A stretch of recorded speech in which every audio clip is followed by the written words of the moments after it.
আমেৰিকাৰ পৰ্ণ জগতত প্ৰৱেশ অসম কন্যা অৰ্চিতা ফুকনৰ। পূৰ্বে মডেলিং কৰা অৰ্চিতা ফুকনে ইনষ্টাগ্ৰামত প্ৰকাশ কৰিলে বিশ্ববিখ্যাত পৰ্ণ ষ্টাৰ কেন্দ্ৰা লাষ্টৰ সৈতে বিশেষ ফটো। আপোনালোকে স্ক্ৰীণত দেখিবলৈ পাইছে সেই বিশেষ ফটোখন।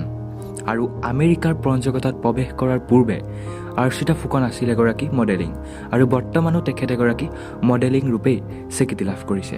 আৰু ইনষ্টাগ্ৰামত সেই বিশেষ ফটোখন তথা আমেৰিকাৰ পৰ্ণ ষ্টাৰগৰাকীৰ লগত উঠা সেই বিখ্যাত ফটোখন তেখেতে নিজৰ ছ'চিয়েল মিডিয়াৰ একাউণ্টৰ জৰিয়তে শ্বেয়াৰ কৰিছে, আৰু যাৰ পৰিপ্ৰেক্ষিতত সমগ্ৰ অসমৰ লগতে সমগ্ৰ ভাৰতবৰ্ষত তোলপাৰ লাগি গৈছে। কিয়নো অসমৰ পৰা এনেকৈ ওলাই গৈ আমেৰিকাত পৰ্ণ জগতত প্ৰৱেশ কৰা এইগৰাকীৰ প্ৰথম অসম কন্যা অৰ্চিতা ফুকন।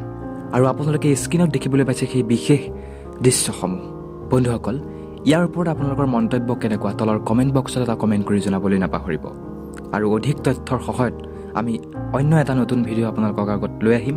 গতিকে আজিলৈ লৈছোঁ বিদায়। ধন্যবাদ।